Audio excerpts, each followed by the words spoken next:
I'd known Ethan for as long as I could remember. He'd been this scrawny little boy when I first met him, always running around the house in mismatched socks, always talking a mile a minute about everything and nothing. But time had a way of changing people, and lately I couldn't help but notice how much he'd changed. Ethan wasn't the same kid who used to get in trouble for tracking mud through the house anymore. No, now he was different. He'd come back home after finishing college, all grown up. His boyish grin was still there, but everything else had shifted. The first time I really noticed was when he was helping me with the groceries one evening. I'd asked him to carry the heavy boxes up the stairs, and when he reached out for them, I had to stop myself from staring. His arms, those strong, defined arms, had definitely caught my attention. It wasn't just that they were bigger, they were solid. Like he'd put in hours at the gym, lifting weights, working on his body. I had never seen him this way before. He used to be a kid who could barely lift the bag of flour from the kitchen shelf. Now he looked like he could carry the world if he wanted to. And it wasn't just his arms, his whole body had transformed. I could see the outline of his muscles under his t-shirt, the way his jeans fit him now. It was like I was looking at a man, not a boy. And his face. Oh, his face had matured too. I'd caught myself staring at him one evening as he stood in the kitchen, his jawline sharp and defined in the soft light from the lamp overhead. His hair was longer than it used to be, and it framed his face in a way that made him look older, more serious. I had to shake myself out of my thoughts when I realized I was still standing there, just staring. I could feel something stirring in me, something I couldn't quite explain. Was it pride? Or maybe just a deep sense of, I don't know, confusion? All I knew was, this wasn't just about my stepson anymore. Ethan was a man, and I was seeing him in a completely new light. That same night, we sat together on the couch to watch a movie, just like we had so many times before. But now, every time he shifted or leaned in to grab the popcorn, my gaze would flicker to his chest, his arms, the way his body filled out his clothes. I knew I had to stop myself from looking. It was wrong. He was my stepson. But every time I told myself to look away, I'd catch a glimpse of his profile, and my eyes would drift back. He laughed at something in the movie, and I couldn't help but notice how his voice had deepened. It was richer, more confident than I remembered. I had heard it before, but now it felt different. The laugh seemed to come from deep in his chest, and I couldn't stop thinking about how that sound could shift from playful to serious in the blink of an eye. I looked at his hands, bigger than I remembered too, his fingers longer and more defined, and I couldn't help but wonder what it would feel like to have those hands on me. I wanted to shake myself out of these thoughts. I'd never seen Ethan like this before. But now I couldn't stop seeing the man he had become, and the more I tried to ignore it, the more my body and my mind betrayed me. Every time he got close, I felt an inexplicable tension in the air between us. It wasn't just physical, I realized. It was something else. Something I couldn't even put into words. As I sat there, trying not to acknowledge the change in him, I could feel my heart beating a little faster. I could feel my body reacting to him in ways I had never allowed myself to think about before. Was it wrong? Of course. Ethan was my stepson, and I knew better than anyone the line I should never cross. But still, every time I saw him move or heard him speak, that line seemed to blur just a little more. That night, I didn't sleep much. I kept thinking about the way he'd looked at me earlier, the way he had been so close to me without even realizing the effect he was having. Ethan was different, and so was I.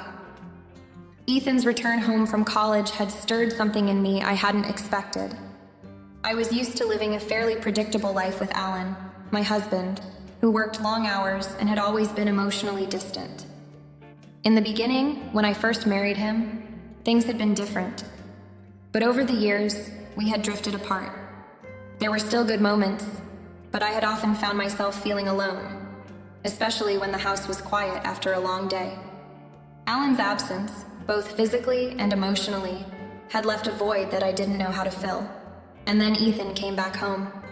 At first, it was just nice to have someone around. He wasn't much of a talker, but his presence was comforting in its own way. I noticed how he seemed more grounded now, more confident, more mature. I suppose it was inevitable. College had done him well, but it wasn't just his appearance that had changed. It was his attitude, his energy, his way of interacting with me. There was an ease to him now that made him seem more like a peer than just my husband's son. He wasn't a kid anymore. He had something about him now that made him stand out in a way that unsettled me. We started spending more time together, simply talking. The conversations felt different. He opened up more than he used to. I was used to the occasional casual chats, how school was going, what he was planning to do after graduation. But now, it felt like there was something deeper in our exchanges. I found myself sharing more with him too, things I wouldn't normally confide in a younger person, let alone my stepson. But somehow, it just felt natural. I'd tell him about my frustrations with Alan, how distant he had become, how hard it was to connect with him anymore. Ethan would listen, his eyes focused, his expression thoughtful. It wasn't the type of response I was used to getting from Alan. Ethan seemed interested in what I had to say, and for the first time in a long while I felt heard. One evening, while we were sitting on the porch after dinner, Ethan mentioned his plans to move out and get a place of his own. His voice was steady, and there was an unspoken determination in it that told me he was ready to take the next step. I could feel my heart twinge at the thought of him leaving. We had only just started reconnecting, and now he was already talking about leaving? It struck me how much I didn't want him to go. The thought of his absence left me feeling a little hollow, like a piece of me was going to be missing. "Are you sure about that?" I asked, surprised by the edge in my voice. It wasn't just a casual question anymore. It felt like something deeper was on the line. Ethan turned to me, a small smile playing on his lips. "Yeah, I think it's time. But I don't know. Sometimes I feel like I'm not ready. There's something holding me back, but I can't put my finger on it." For a brief moment, our eyes met, and I could feel the shift between us. It wasn't just the words. It was the way we were connecting. The way his eyes held mine a little longer than usual. It wasn't uncomfortable, not exactly, but it was new. I couldn't explain it, but the air between us had changed. There was an undeniable tension that neither of us knew how to navigate. It was like we were both trying to understand something we weren't fully ready to admit, even to ourselves. In that moment, I realized I was seeing Ethan in a different light, not just as my stepson, but as someone I could have a real adult conversation with, someone I could relate to. And I couldn't help but wonder if maybe that connection was growing into something more than I was willing to acknowledge. Later that night, I found myself thinking about our conversation. I tried to push the thoughts away. After all, he was my stepson, and there was no room for anything more than family between us. But deep down, I knew that wasn't entirely true. There was something more between us, and I couldn't pretend otherwise. The more time we spent together, the more it became clear that I wasn't the only one feeling it. Something had shifted between us, and I didn't know how to stop it. As the days went by, I found it harder and harder to ignore the undeniable attraction I was feeling towards Ethan. The more I tried to push it down, the more it seemed to bubble up to the surface. I caught myself noticing things I shouldn't be, how his shoulders filled out his shirts, how his muscles seemed more defined, his jawline more sculpted. He wasn't the lanky teenager I remembered. He had grown into a man, in every sense of the word, and I couldn't stop seeing it. His confident walk, the way he held himself, and the maturity in his voice all added to the magnetism that seemed to draw me in. I could feel the pull, and every time I tried to look away, it only seemed to get stronger. It was the little things, too. The way his hands seemed larger, rougher now, like they had been worked and used, not the soft hands of a boy anymore. Or the way his scent lingered in the room after he'd left. Something musky and deep, a sharp contrast to the cologne Alan wore, which was always too subtle for my taste. Ethan's scent was bold, like it matched his presence. When he was near me, I felt like I could breathe deeper, even though it left me restless, uneasy, as if I wasn't supposed to be feeling this way. One evening, after dinner, we were both in the living room watching a movie. Alan was away on a business trip, and the house felt emptier than usual, but Ethan and I had settled into a comfortable silence. He was sitting on the couch across from me, his legs stretched out and his feet propped up on the coffee table, looking every bit like the young man he was becoming. There was something about the way he looked at me, something lingering in his gaze, a quiet intensity that made my heart flutter in a way I hadn't felt in years.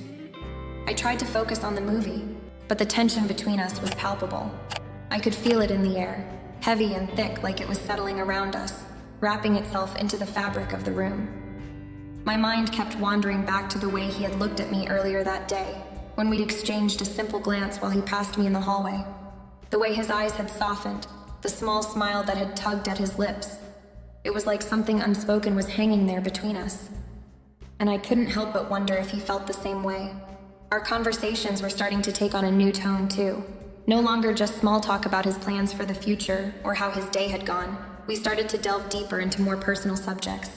We talked about our frustrations, our dreams, the things that made us feel alive. Ethan was no longer just a kid.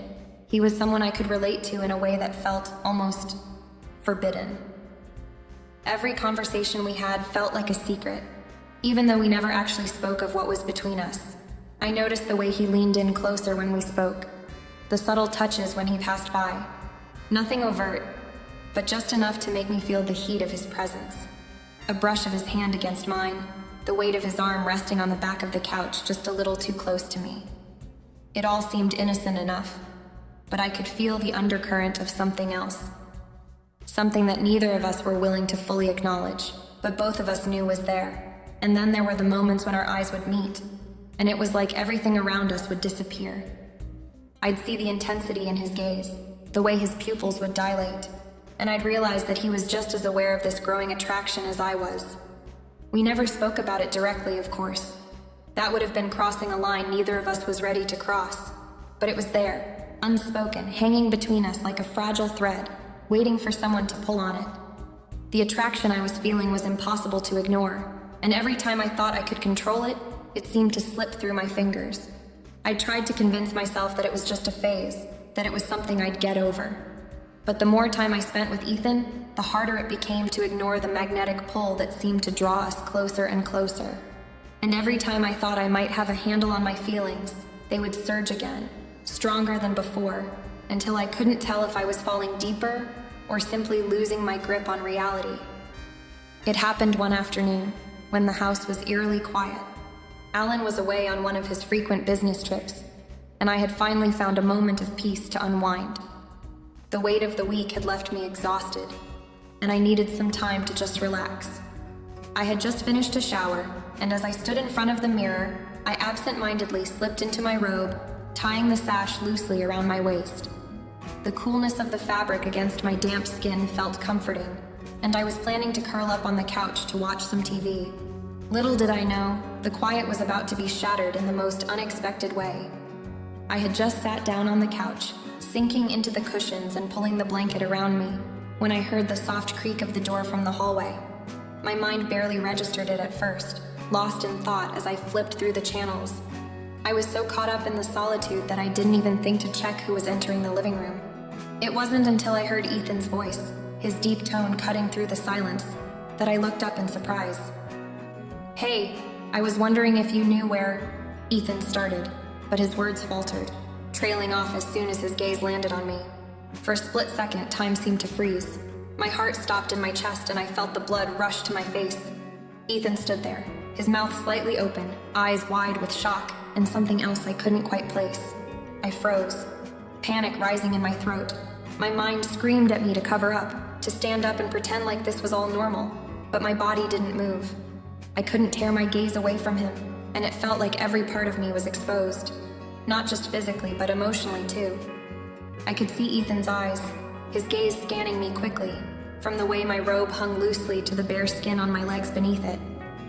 I didn't know what he was thinking in that moment, but I saw the way his expression shifted, how his eyes darkened a little, and the way he cleared his throat, suddenly looking everywhere but at me. My heart raced, my body tense with embarrassment.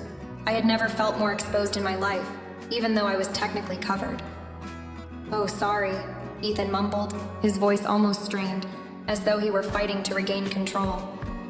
He quickly turned to walk out, but I noticed how he paused for just a fraction of a second at the doorframe before stepping out of the room completely. The door clicked shut behind him, but the silence that followed felt deafening. I sat there, frozen, my thoughts in a whirl. I could hear the pounding of my own heart in my ears, my breath shallow. I was mortified, and yet there was something else I couldn't shake. A sense of tension. Something between us had changed in that instant. I had never seen Ethan look at me like that, and I wasn't sure what to make of it. His reaction had been so quick, almost like he was trying to pretend like nothing had happened. But the way he had glanced back at me before leaving, there was a heaviness in that look I couldn't ignore. My mind raced as I tried to process what had just occurred. I felt embarrassed and exposed, but there was a strange undercurrent of something more.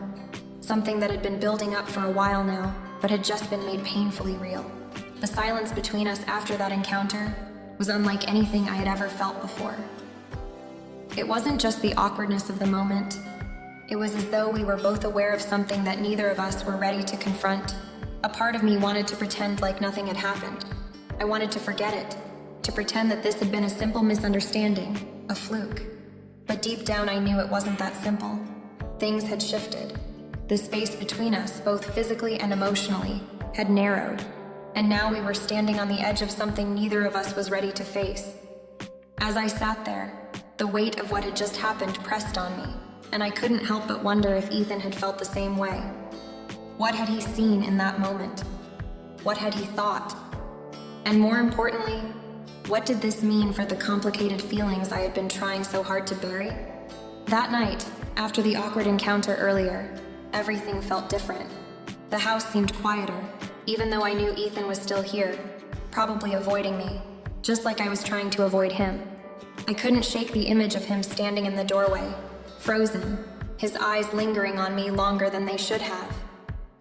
I tried to tell myself it was just a moment of embarrassment, something that would fade as soon as we both forgot about it, but I knew deep down it wouldn't be that simple. I was sitting at the kitchen counter, absent-mindedly stirring a cup of tea, when I heard the soft sound of footsteps behind me. I turned, and there he was, Ethan.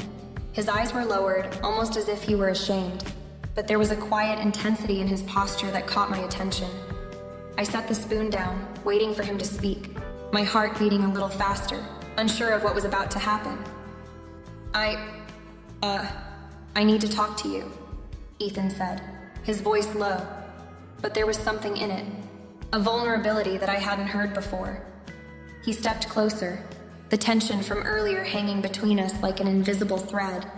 I nodded, a lump forming in my throat as I tried to prepare myself for whatever this was. Sure, Ethan, what's on your mind? He hesitated for a moment, his eyes meeting mine briefly before he quickly looked away. It was as though he was trying to gather the courage to say something he'd been holding inside for a while. His hands were clenched at his sides, like he wasn't sure what to do with them. I could see the struggle in his expression, and a sense of dread crept up my spine. Something told me this conversation was not going to be easy.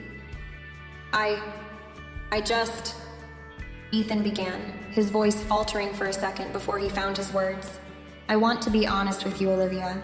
I know this is complicated, but I can't keep pretending like I don't feel it.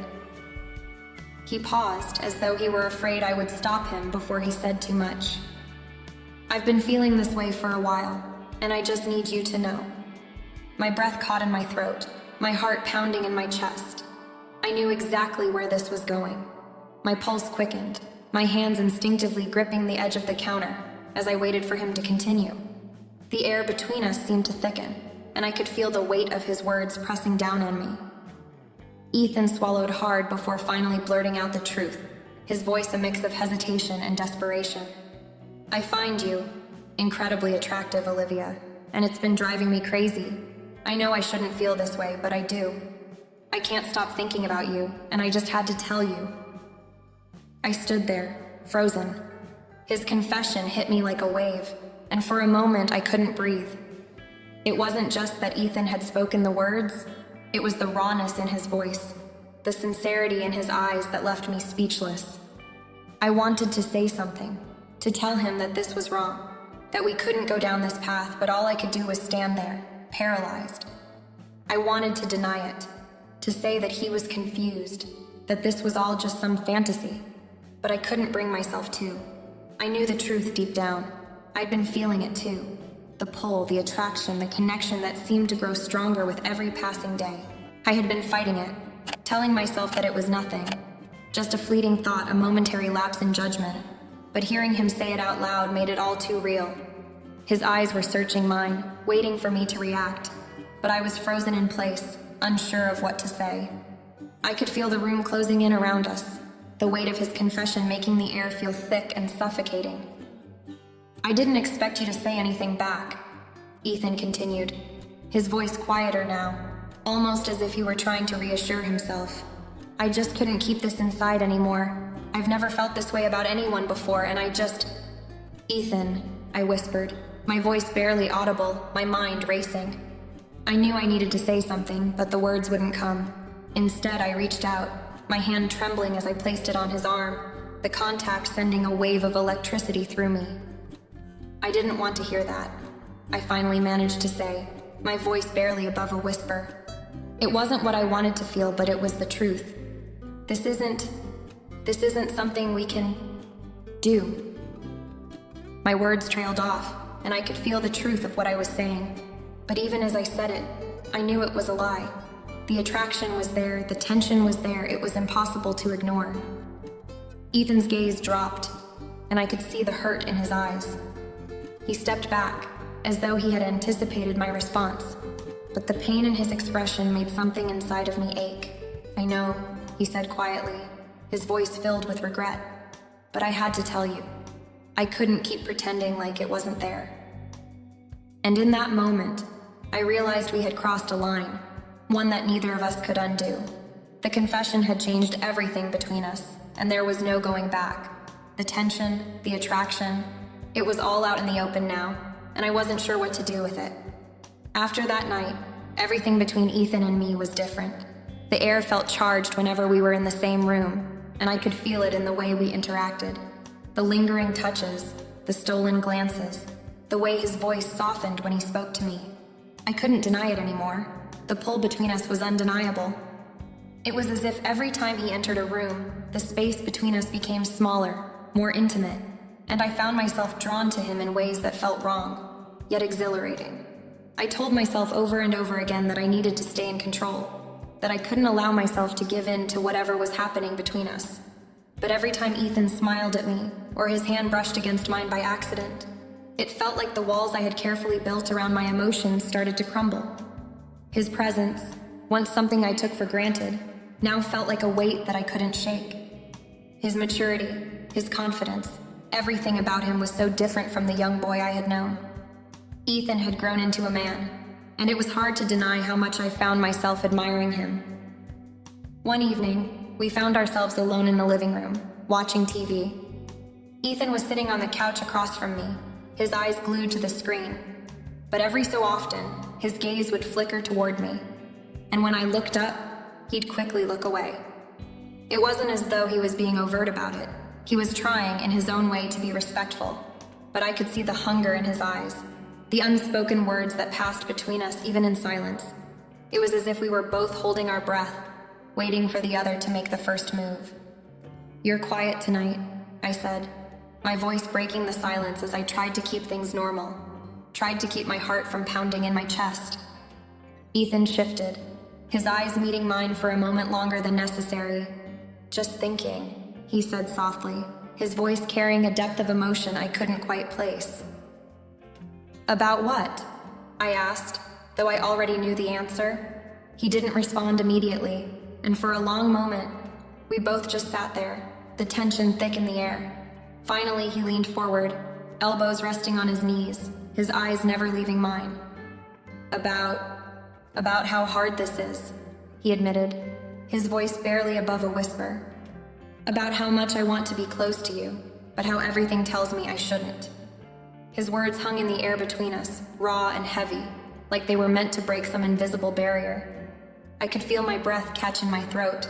His confession was a sharp reminder of the forbidden nature of what we were both feeling. Yet, as much as I wanted to tell him to stop, to remind him of the boundaries we couldn't cross, a part of me didn't want to push him away. I was tired of pretending, tired of acting like there wasn't this magnetic force between us pulling us closer every day. I swallowed hard, trying to steady myself, but my heart was racing.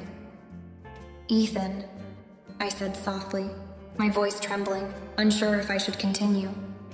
"This isn't something we can just act on. It's wrong." He nodded, though the frustration in his eyes was clear. "I know," he murmured. "But that doesn't change how I feel. It doesn't change how you feel." I froze. He was right. I had been lying to myself. The way he spoke, the way his eyes lingered on me, it was impossible to ignore. I couldn't deny it any longer. There was something between us, something powerful and undeniable, and it was pulling us both in directions we were both afraid to follow. The silence that followed was suffocating. I could hear my own heartbeat in my ears, each thud a reminder of the danger of where this was heading. I wanted to tell him to leave the room, to walk away and forget all of this, but I couldn't. I couldn't pull myself away from him any more than he could from me. And so we sat there, both of us struggling against the pull that was drawing us closer, unable to fight the attraction that had consumed us both.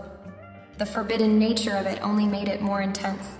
It was a game of restraint, but neither of us seemed capable of holding back much longer. As the days passed, the struggle to maintain control became unbearable. It was as if we were both caught in a current, unable to resist its pull, yet terrified of where it might lead. The emotional tension between Ethan and me had reached a breaking point. Every time I saw him, every time we were alone together, the desire simmered just beneath the surface, threatening to erupt.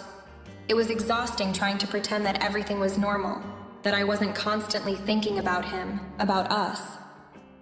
Ethan, too, seemed to be growing more frustrated. I could see it in the way he acted, how he would linger a little longer when he spoke to me, how his hands would brush against mine with increasing frequency.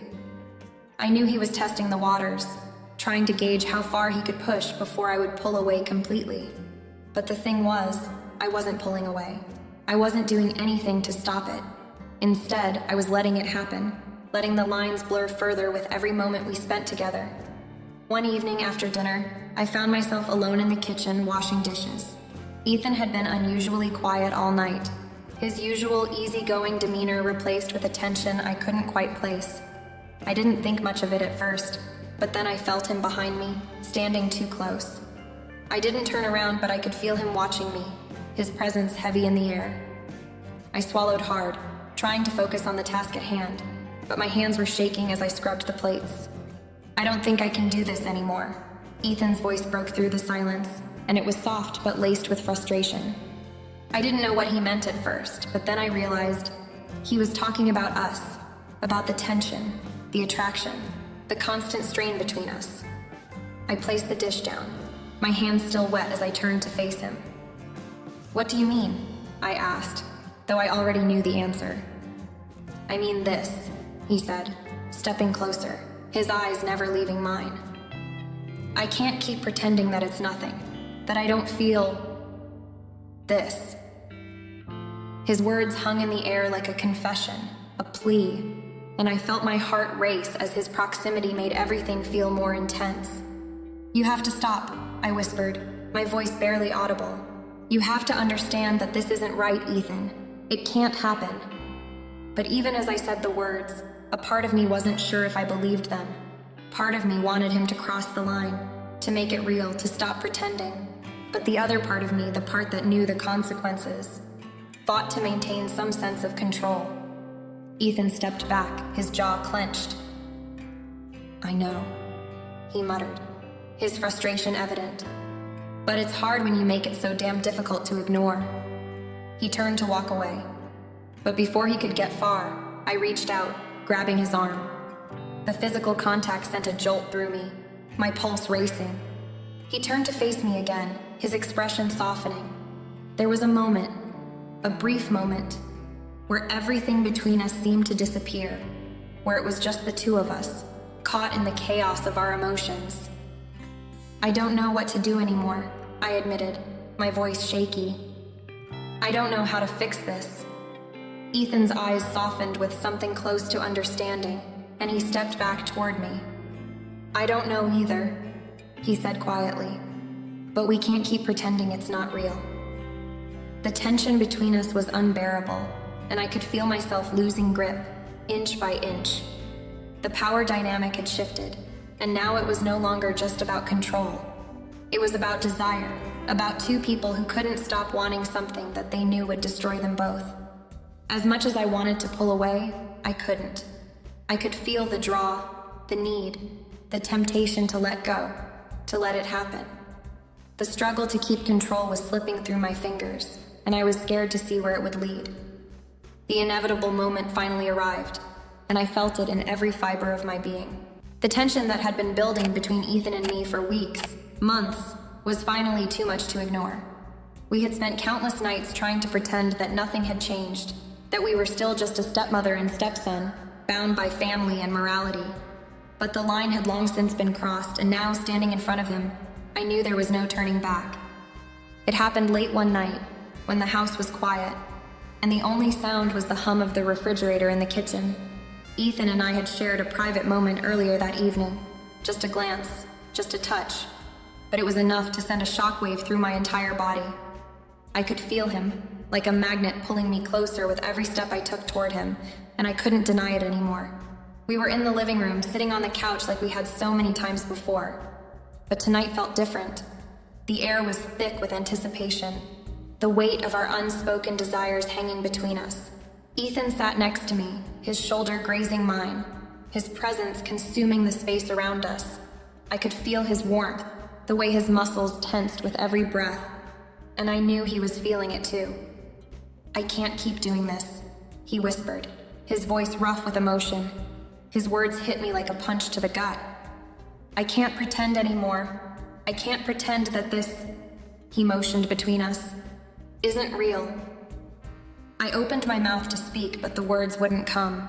What was I supposed to say? That he was right? That I felt the same way? That I couldn't pretend anymore either? The guilt, the fear, the shame, I could feel them all clawing at me. But the pull toward him was stronger than anything I had ever felt. "I know," I finally managed to say, my voice barely a whisper. "I've been trying to hold back, trying to keep control, but it's too hard, Ethan. It's too hard." He didn't wait for me to finish. Before I knew it, he was leaning in, his lips brushing against mine in a kiss that shattered everything. It was desperate, urgent, and full of all the emotions we had been suppressing for so long. My hands instinctively reached up to grip his shirt, pulling him closer as if my body was no longer capable of resisting. He kissed me back with the same intensity, as if he, too, had been holding back for far too long. The kiss felt like a release, like a dam breaking. But as our lips finally parted, the weight of what we had just done hit me, and I felt the ground beneath me shift. We had crossed a line, one that could never be uncrossed. There would be no going back from this, no undoing the consequences of our actions. I pulled away from him, my chest heaving with the rapid pace of my breath. Ethan looked at me, his expression a mixture of frustration, longing, and something I couldn't quite place. He was waiting for me to say something, to tell him it was a mistake, to stop him from taking it any further. But I couldn't. I couldn't stop him, and I couldn't stop myself. "This is wrong," I whispered, the words tasting bitter on my tongue. "We can't keep doing this." But even as I said it, I knew that it was already too late. The kiss, the closeness, the way our bodies had responded to one another, it had changed everything. We had stepped over a line, and now the consequences were real, staring us in the face. Ethan didn't say anything at first. He just sat there, looking at me with those piercing eyes, as if waiting for me to make a decision. The silence stretched between us, thick with unspoken words, but I knew what had to come next. We couldn't keep pretending. We couldn't keep living in this limbo. "I know," he said softly, his voice a mere whisper. "But I can't walk away from this, Olivia. And I don't think you can either." His words settled over me like a heavy weight. The choice had been made for both of us. There was no going back. The breaking point had come, and we had crossed it. Now we had to face the consequences together.